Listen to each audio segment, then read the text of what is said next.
للمتقين مفازا حدائق وأعنابا وكواعب أترابا وكأسا دهاقا لا يسمعون فيها لغوا ولا كذابا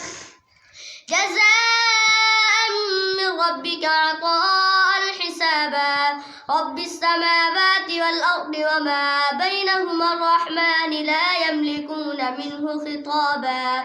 يوم يقوم الروح والملائكة صفا لا يتكلمون إلا من أذن له الرحمن وقال صوابا